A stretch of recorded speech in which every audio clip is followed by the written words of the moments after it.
Yeah, I enjoy the recordings because then it helps people who don't have an opportunity to listen to the radio show to maybe go and see the audio or the visual portion of it on YouTube. It also helps people put a name to a face, and it just gives them a different venue, a different way of seeing you, and it promotes you a little bit further as well. So Great. yeah, no, I'm really excited about this. So I've got your bio up, and I think what I'm going to do is I'm going to read just a little portion of it, and then I'm going to let you expand on it, because I think you're going to tell your story so much better than I ever could, because it's your story. Okay, sure. Okay. So yeah, so how's Phoenix today? Is it raining? Actually, I'm in my summer residence now. Okay. So I'm in Long Beach, California. Oh, nice. Okay. Right. In fact, Yeah. I can look out the window and see the beach from here. Oh, very nice. Very nice. Yeah, I'm in Virginia. I'm not quite as close to the beach as you are, but I have a beach on both directions, 2 miles. So nice. I have it is really nice. Get to see the birds and get to go to the beach as often as I want, but I don't have to worry about the flooding and the storms as much. So, because on the East Coast, we get a little bit different storms. So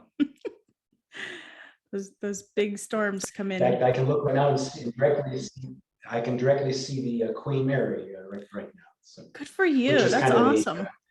Yeah, that's kind of the icon of Long Beach. Yeah, that's awesome. Yeah, my daughter lives in LA. She's in medical school out there.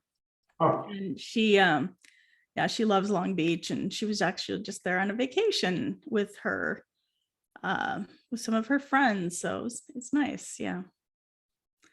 Beautiful, beautiful area. California is a beautiful state. It is. Yeah, it really is. Right. You pay for that, but yes, that's very nice. Oh, you're going to pay for anything. I think, if you want to live somewhere nice, you've got to pay for it. It's that whole supply and demand thing. Exactly. It's basic economics 101. Why is this expensive? Go back to Econ 101. That'll explain to you why this is expensive. So yeah, so hopefully Matt will join us here. And yeah, absolutely. But you know what? I think if you can afford it, then it's worth it, because that's what life is about, enjoying the things, enjoying the fruits of your labor. And you've worked hard. Why not? You should not have to hide who you are. Well, I couldn't agree more. You're right. So yeah, we really have the best of both worlds. Yeah. Phoenix weather, 8 months of the year is perfect, but those 4 months in the summer can really be trying. In fact, spoke with one of our friends yesterday, still in Phoenix, and it was 114, the high yesterday. Yeah. So I lived in Arizona for 37 years, and last year my dad passed away last year. Oh. And my aunt passed away 3 weeks before that. And so when my dad passed away, my mom just said, I'm moving to Florida, and she was going to go whether anyone else wanted to go or not. So I thought I better go with her. So we got to Florida, and things didn't work out in Florida. So we moved to Virginia to be closer to family. So it's been a long 6 months vacation. I'm like, I told her, I said, I'm done vacationing. I need a stable home for a while. We've just been going from resort to resort for the last 6 months. It's been nice. I can't complain, but it's been a pricey year, but a fun year, but I'm done.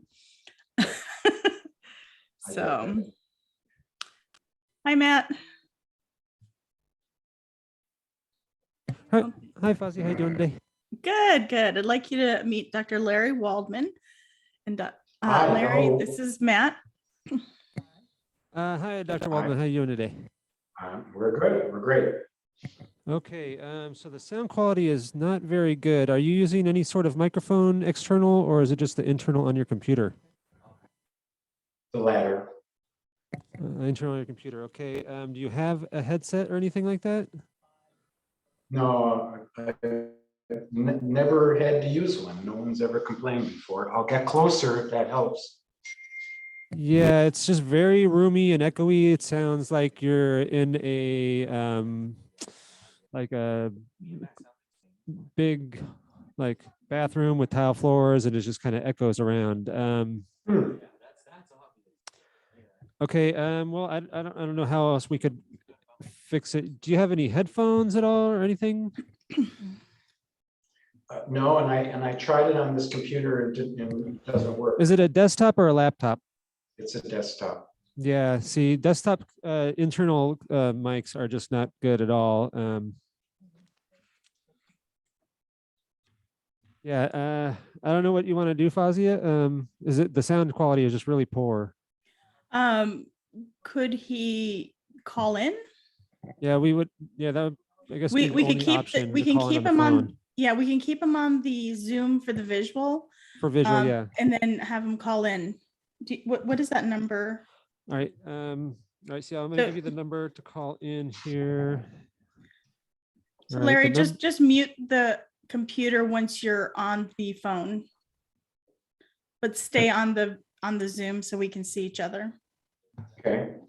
All right. So the number to call in is toll free. It's 1-888-346-9141.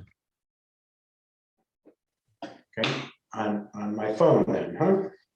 Yes, and then just mute the Zoom.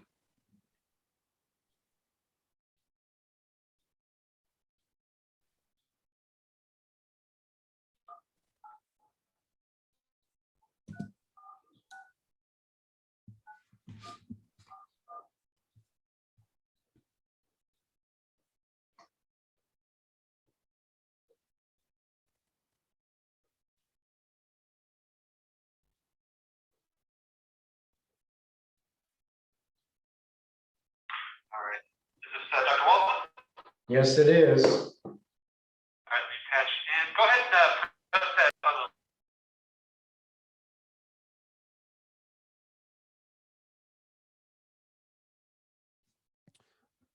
button. How's that sound?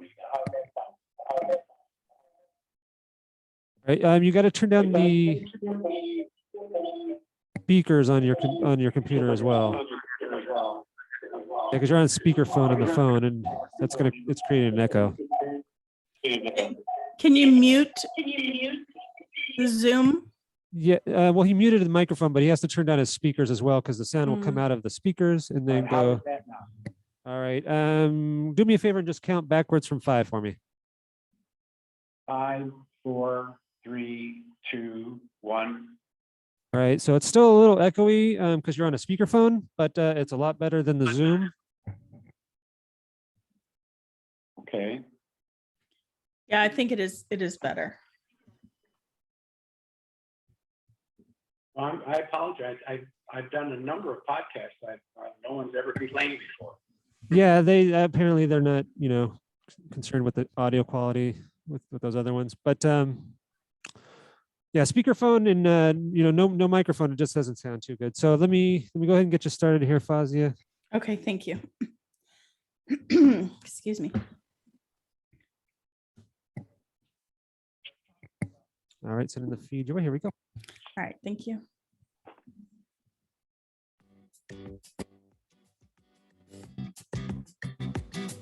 Welcome to Focus on Success with Fozzie Acosti. Our program is designed to help you with executive function challenges. Our guest experts offer perspective, experience, and ideas to improve different aspects of your life. Now, here is your host, Fozzie Acosti. Hi, welcome. I'm Fozzie Acosti, and today we have Dr. Larry Waldman. He is a recently semi-retired licensed clinical forensic psychologist in Phoenix, Arizona, and that is a mouthful.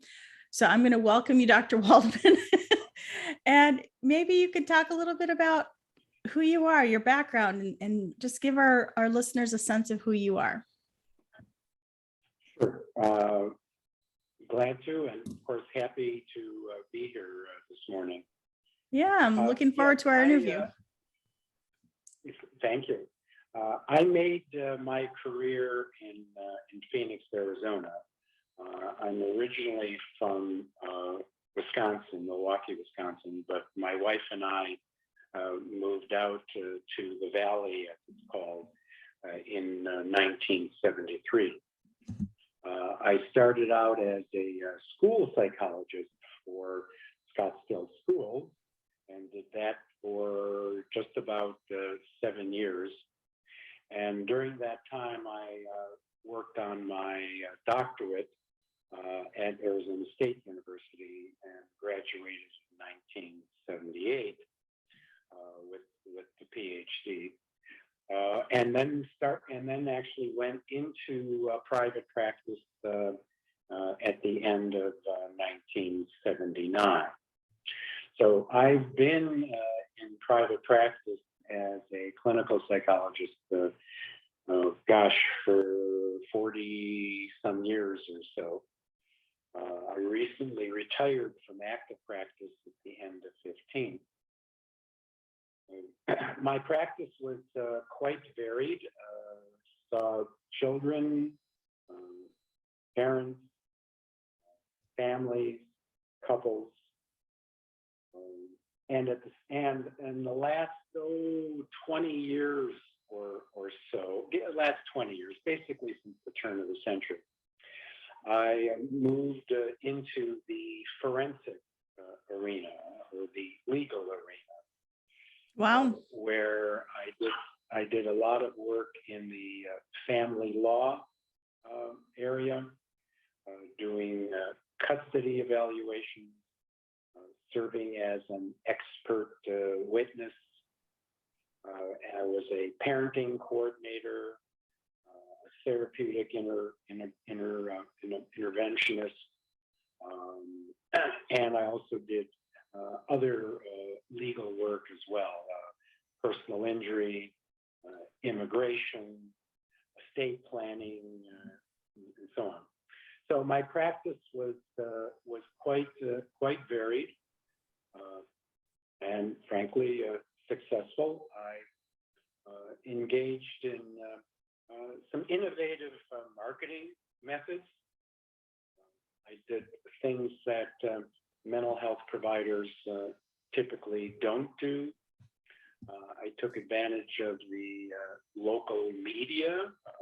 I was on Channel 3 News many times. In fact, often I was their go-to person when something psychologically related came up.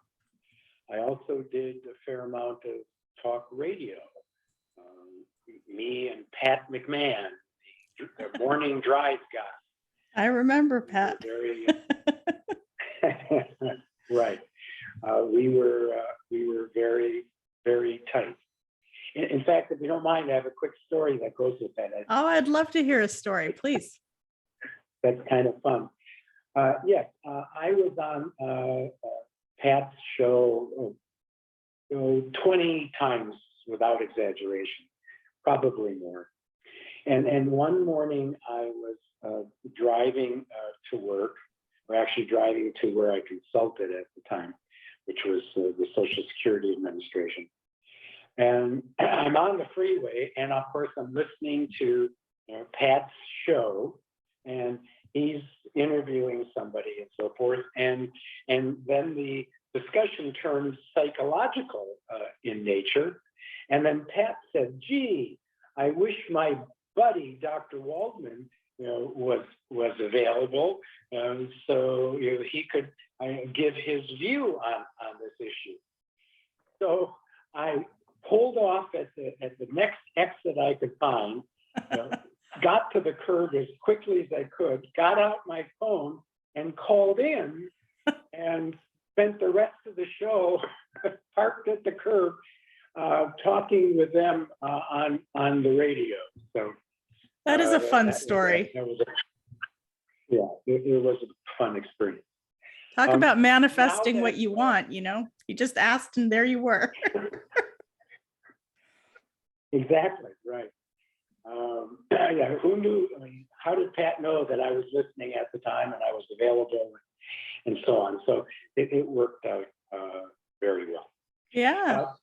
Since I retired from active practice, I have continued to write.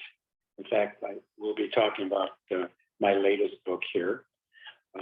I also continue to coach.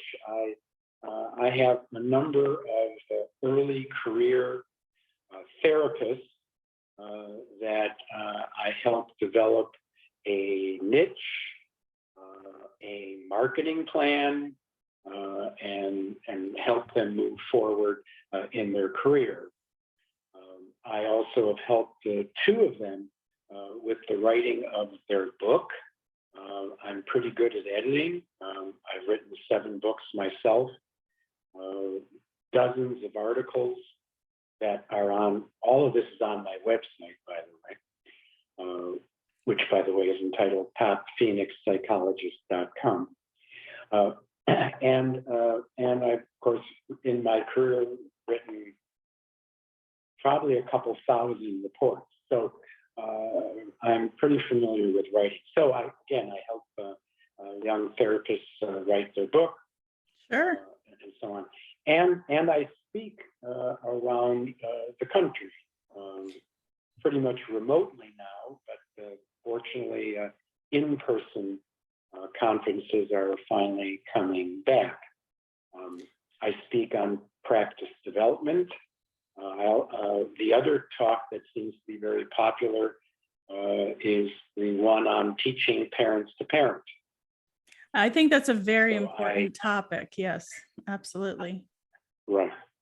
Yeah. So I teach mental health providers how to counsel parents in more effectively managing their children's behavior.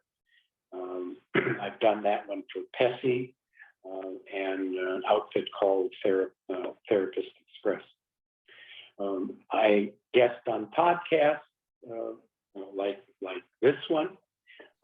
This is one of my favorite. And Why, thank you. been asked back, so I'm very happy about that.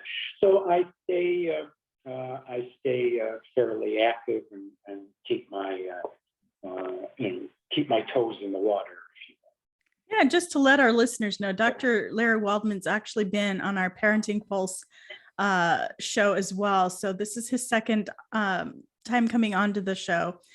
So if you want to listen to his first show with us, you can go back to our Parenting Pulse shows and find him there as well.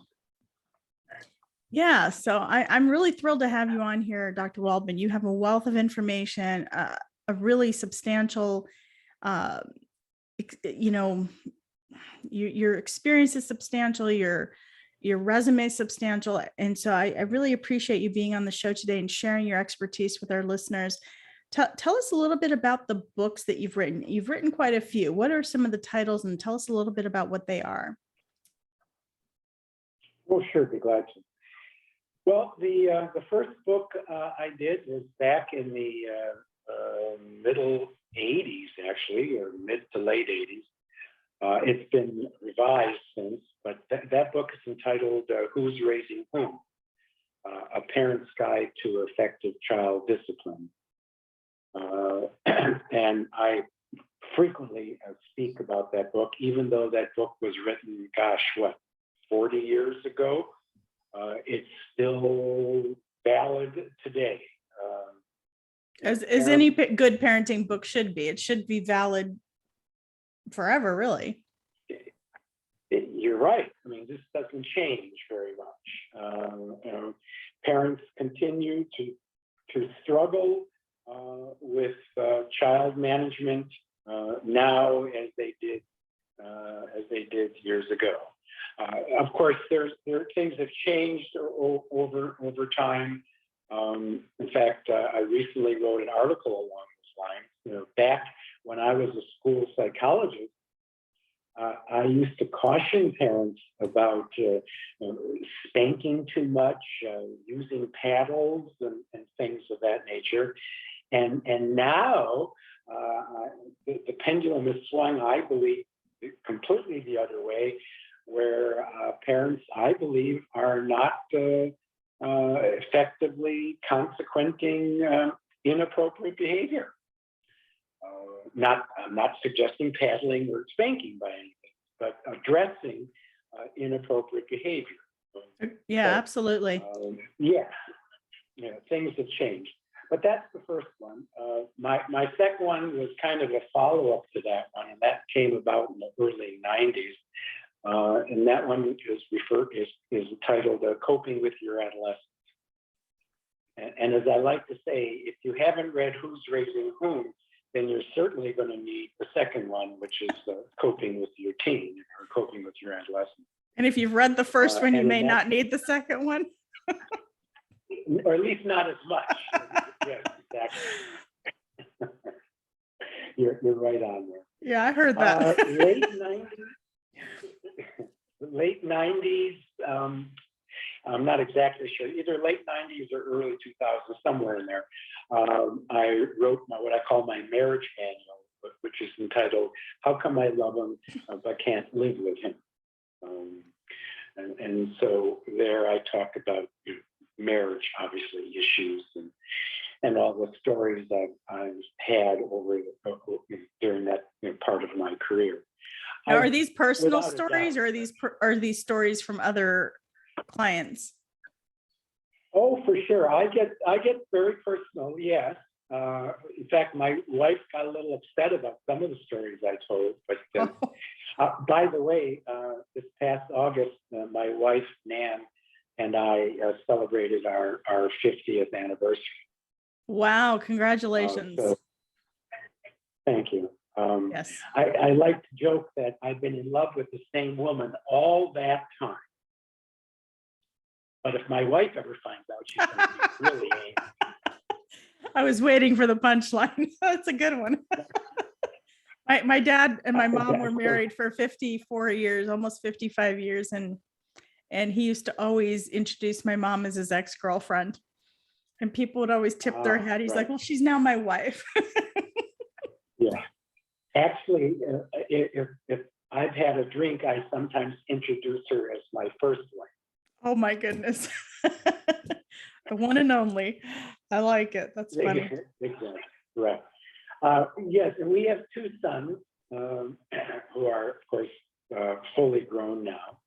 The oldest son is a litigation attorney, married to a wonderful woman, and they have a now 7-year-old little guy, which we love to visit. In fact, that's why we are where we have our current summer residence, if you will, so we can be close to them and him. And I get a real kick out of him, of course. And my younger son is actually a school psychologist, following in my footsteps, but now has been promoted to director of special education in a school district up in the Northwest. And he and his wife, who we like a lot as well, of course, they have fraternal twin 4-year-olds. Wow. A little boy and a little girl, and we try to see them as much as we can as well. So you have a vast Watching amount of knowledge and experience in your personal life as well. Exactly. Thank you.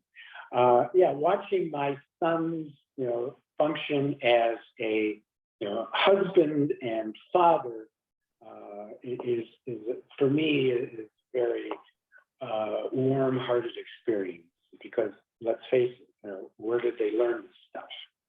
Exactly.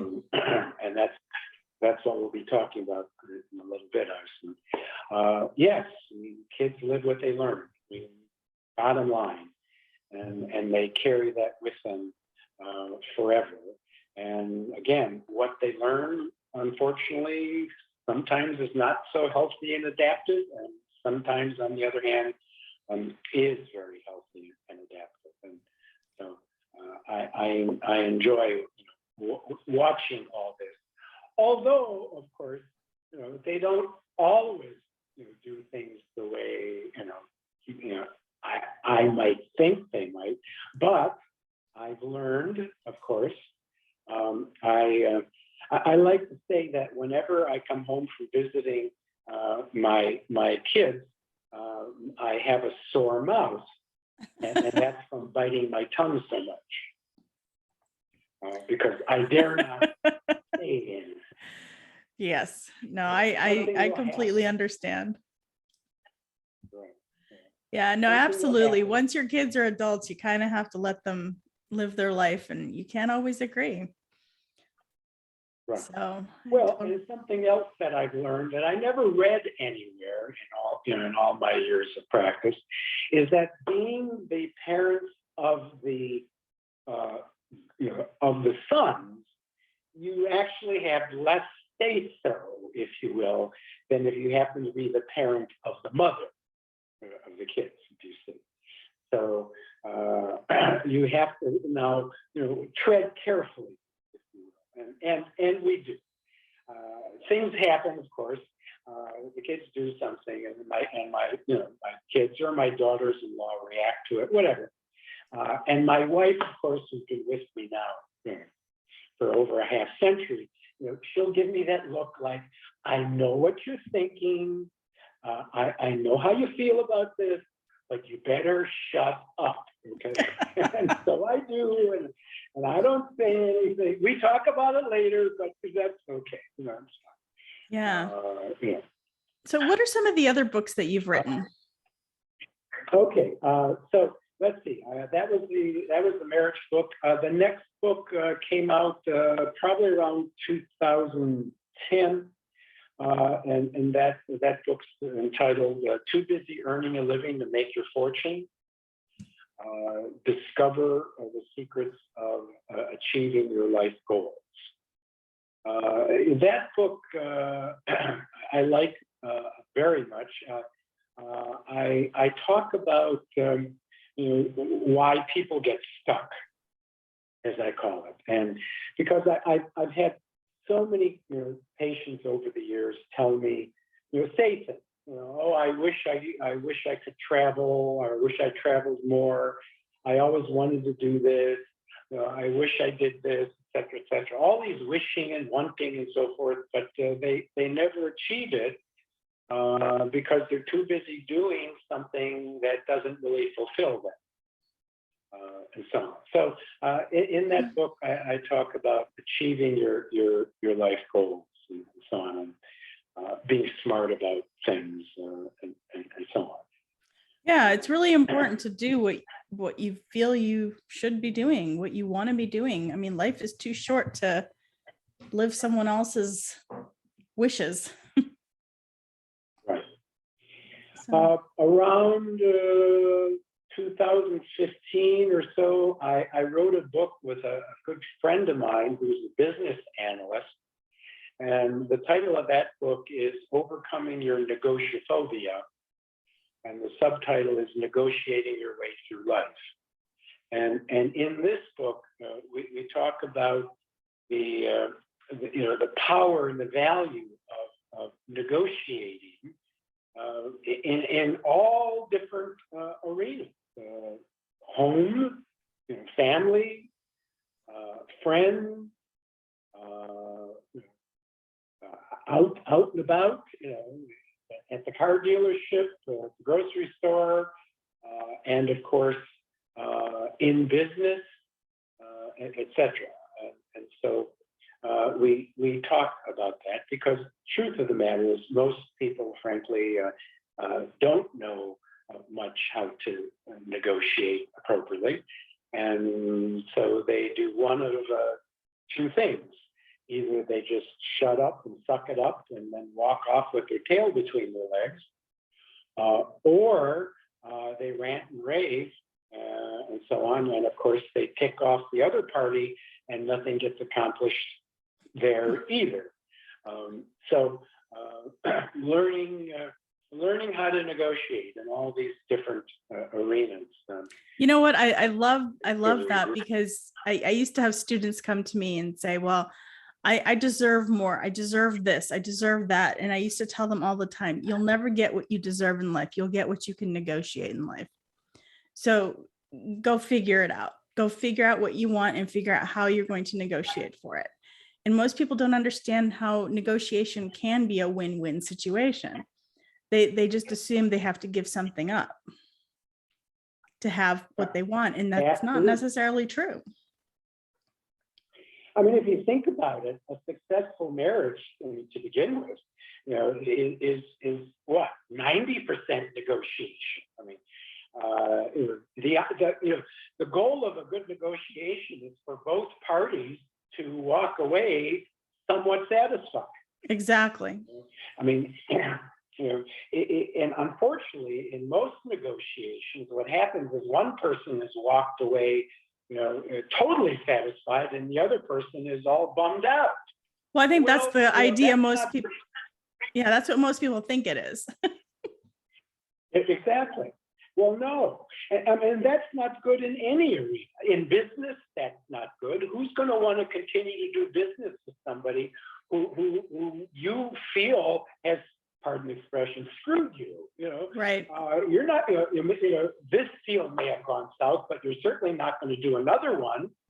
And so that doesn't work. Or if you're in a partnership, how long are you going to continue in this business partnership if you're always getting the short end of the straw in your view? But the parallel, of course, to marriage is obvious. Right. And so on. There's so many issues, obviously, that need to be dealt with in marriage. And if you can't develop an appropriate negotiating kind of style where both of you feel that you're getting something out of it, it isn't going to work. It isn't. As I said, having counseled 1,000 couples or more, this is often a major issue. Yeah, no, I believe it. One party's banging the table, it's my way or the highway, or threatening divorce if they don't get their way and so forth, issuing ultimatums and so on. And if you're, negotiating that way, that relationship is tenuous.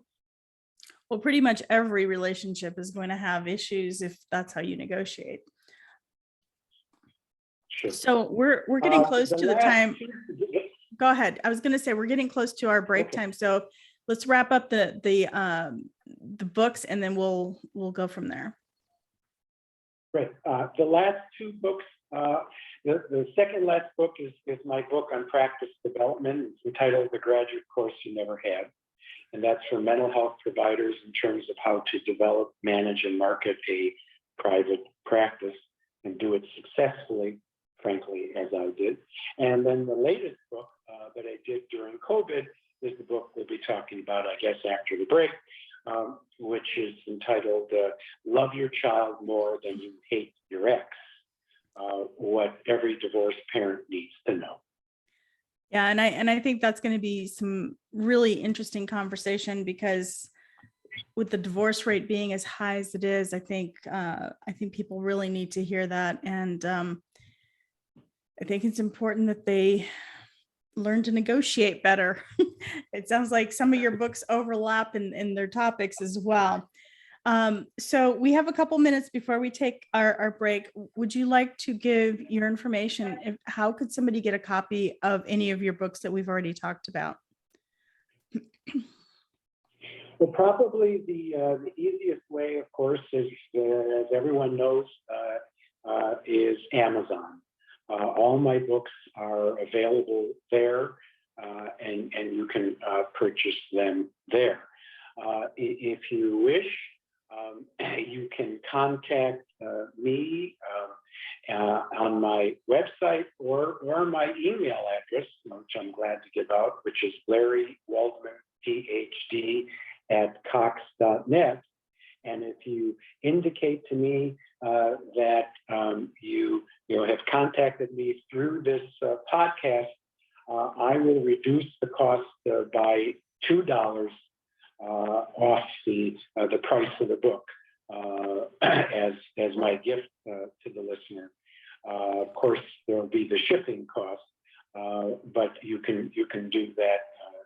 You could get the book or books that way. As a matter of fact, the other thing I do is that if you order more than one of my books, for every subsequent book, I'll take another $1 off. So Okay. if you order 3 books, you get $2 off the first one. You'll take another $3 off the second one, and $4 off the third. So Perfect. Thank you. Thank you so much. So if you'd like to get in touch with me, you can go to my website, executivefunctioncoachaz.com. You can feel free to register for our magazine. You can subscribe to our magazine. By the way, our last issue just came out July 10th. So if you have subscribed to the magazine and you did not receive a copy, feel free to go to the website and email me. There was quite a few that bounced back because people are not going into their email and confirming that they have subscribed to the magazine. Excuse me. You can also go to the website and listen to our podcast, or you can go to our YouTube channel and watch our videos from behind the scenes of the radio show. We'll be back after these messages. We're going to talk with Dr. Larry Waldman about his newest book, Love Your Kids More Than You Hate Your Ex. So we'll be back. Thank you. Okay, great. We're all clear. Back in a couple minutes. All right, thanks. All right, so yeah, thank you, Larry. So when we come back, we'll go ahead and talk about your new book, why you wrote it, what's in the book, how can it help parents, and things like that. So same questions we talked about before. Yeah, so do you have any questions? No, Okay. I'm fine. I'm right. enjoying this. Great. Good, good. Yeah, no, I love the stories. I mean, right. I mean, I like to say, it's not that often that I get to be face to face with a woman and have so much and be allowed to talk so much. Oh, that's good. Yeah, no, I like, I figure when people come on my show, it's about their expertise, not about mine. So I like to let them share that. It's your opportunity to share. If I wanted to talk the whole time, I could just not have a guest and I could talk the whole time. And you have plenty to say yourself, I'm sure. Sometimes, yeah. Depends on the topic. Right. Sure. Depends on the topic, but yeah, definitely. Mm-hmm. Right. So.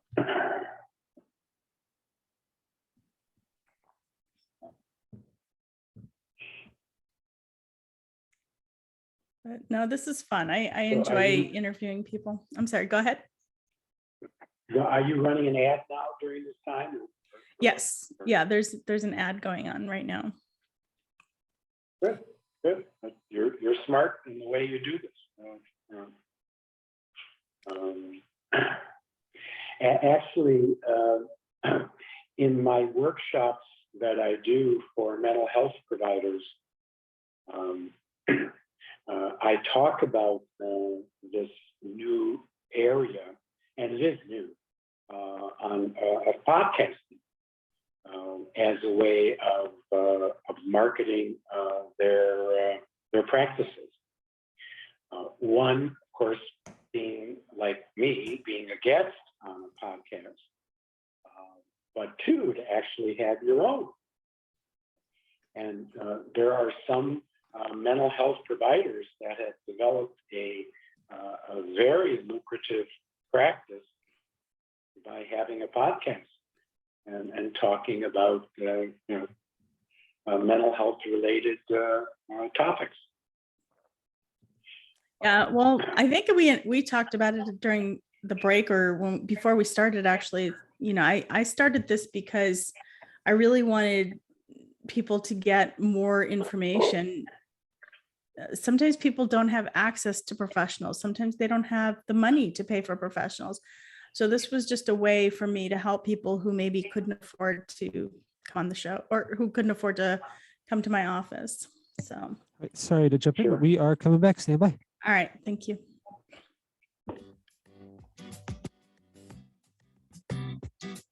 You are listening to Focus on Success.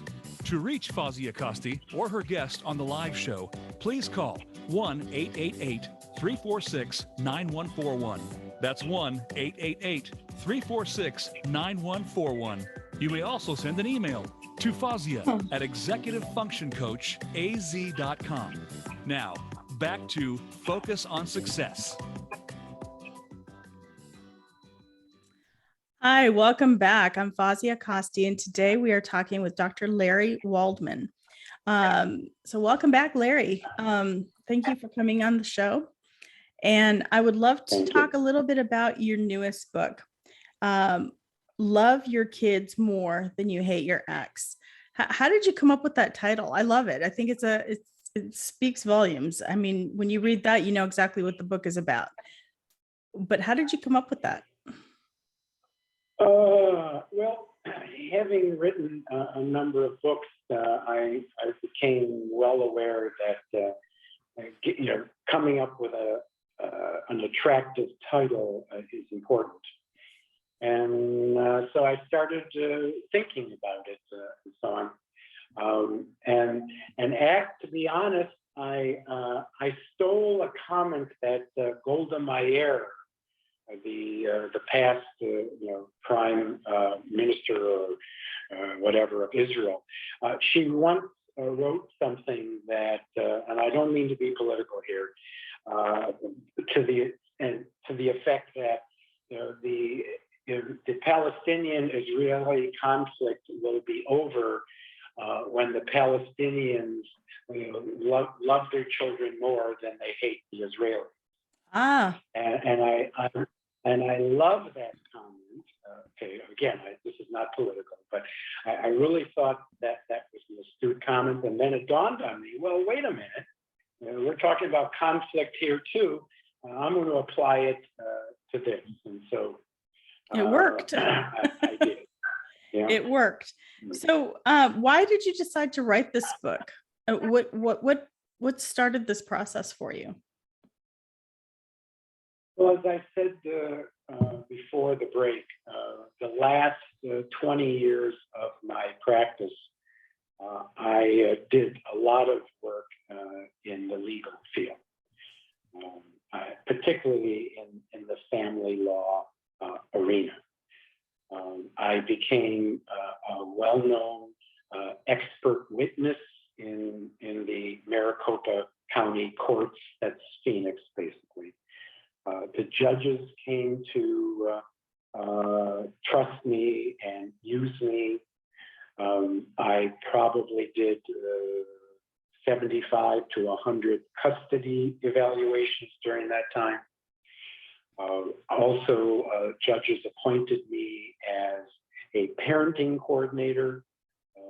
That's where a couple who has just gotten divorced, but in the judge's eyes remain acrimonious, if you will, the judge then appoints me as someone they have to go to before either one of them can file a subsequent motion with the court or go back to court.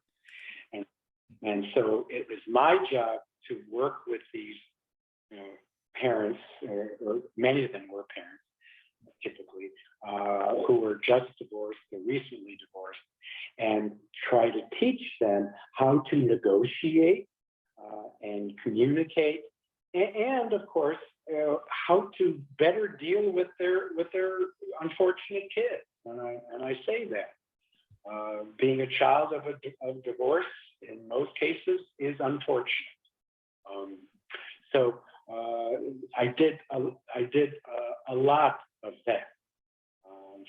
So having those 20 years of experience and seeing the trauma that is there all around and so on, I felt I wanted to write a book where we could do something about So tell me about your book. the What's divorce rate.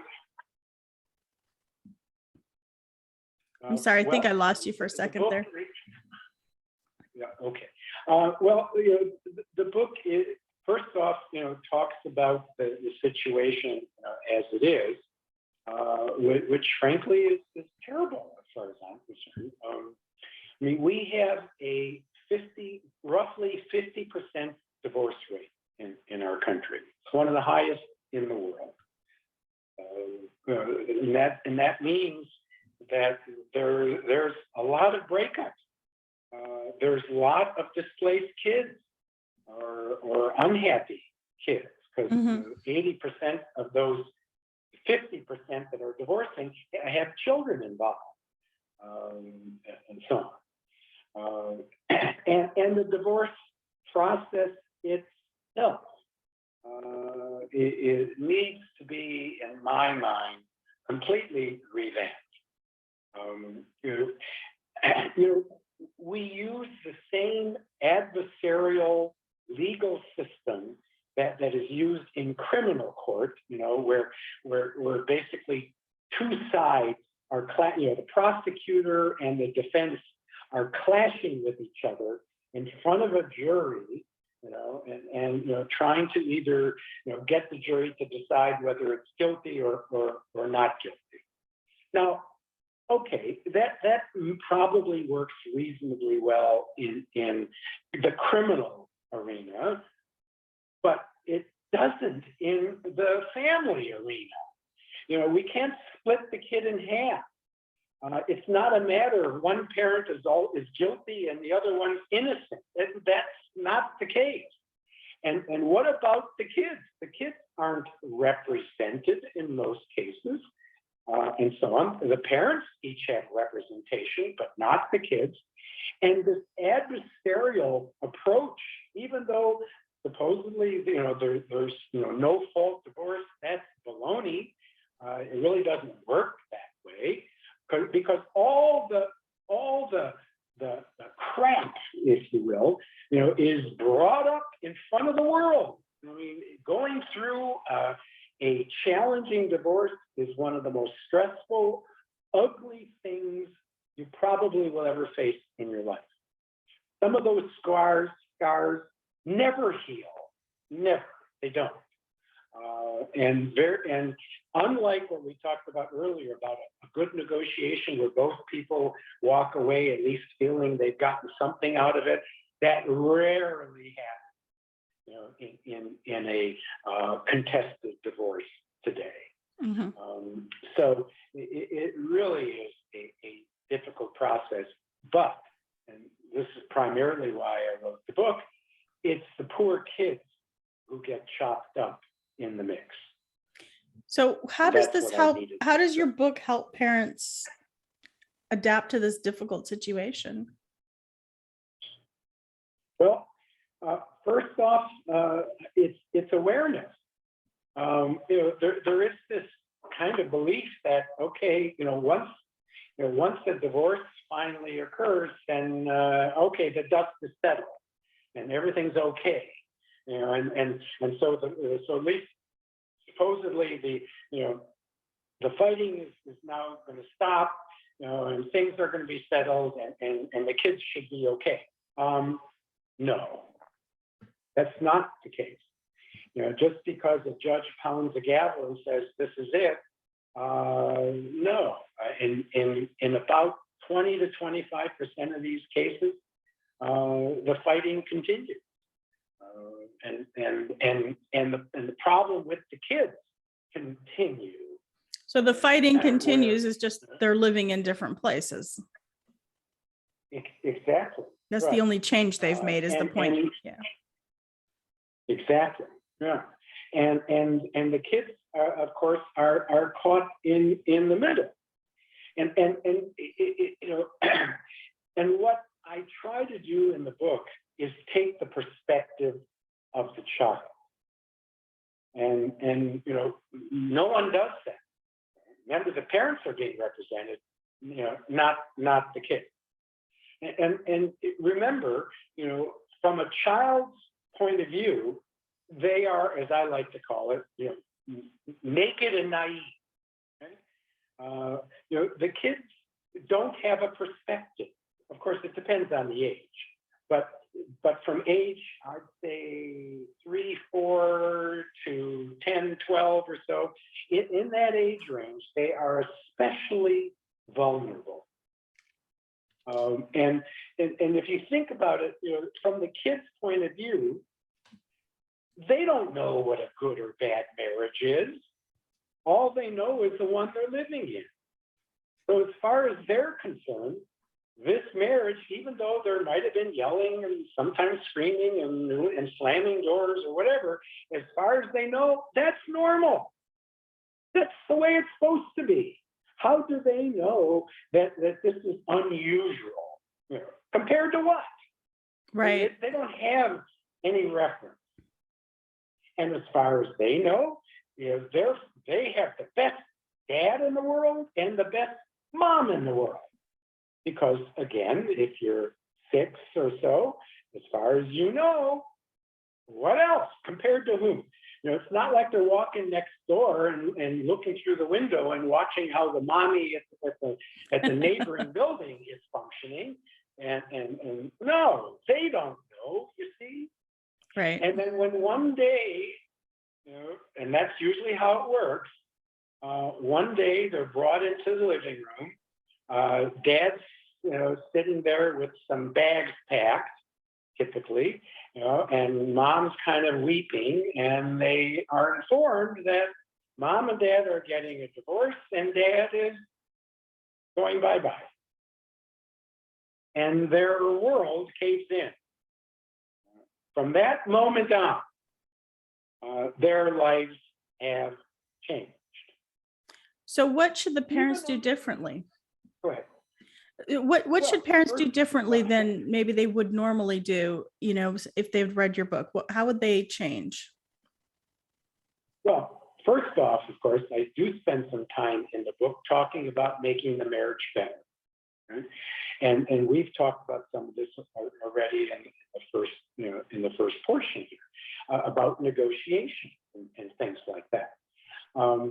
I believe that in most cases, if couples would address their issues and see a therapist or counselor early on, that marriage could be salvaged.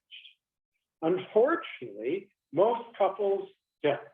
There's still the stigma of mental health, that you got to be crazy to see a therapist. The irony is, if your transmission is acting up, we take it to a transmission shop. If your air conditioner is not working, we call an AC person. When our marriage isn't working, we just suck it up, and make it worse.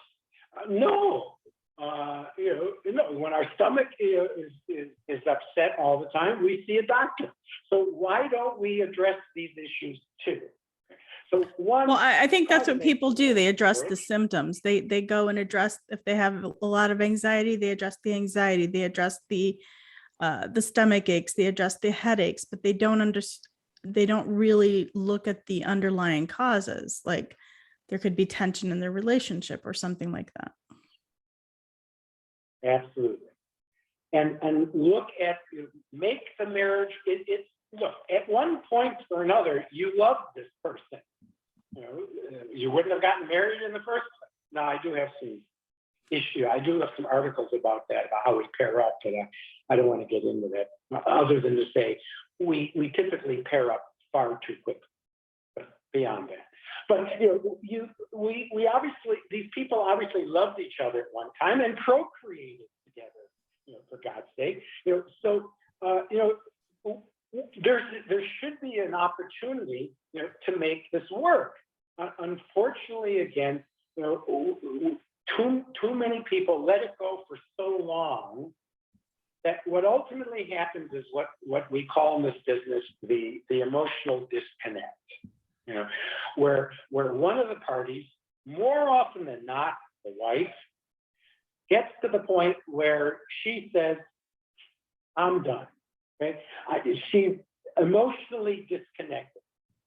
Not that she's left yet, but internally she's done. Okay? It's now just a matter of time, before somebody walks out the door. Okay? And it's unfortunate. It takes a while to get there. But if you find yourself on that road where you're beginning to not care and you're thinking a lot about what it would be like not to be married, that's a danger signal that says, see somebody as a couple. So that's the first. Obviously, in some cases, look, if there's abuse, if there's drugs, infidelity, etc., that can't be curbed, if you will, or can't be rehabbed, and so on. Well, then, okay, yes, then divorce may be the correct approach. Okay? Then we have to consider the kids, and most of the time we don't, because, as I said, from the kids' perspective, their world has turned upside down, and even when things have not been all that traumatic and so forth, it's still very difficult for children. I mean, think about it. They now have to go back and forth, go to live in two places. I can't tell you how many kids I've counseled who hate that. They have to go here, they have to go there. And as they become a little older, it's especially bad. As we all know, once we hit that preteen mark, the child's peers become more important to them than their own parents, and so on.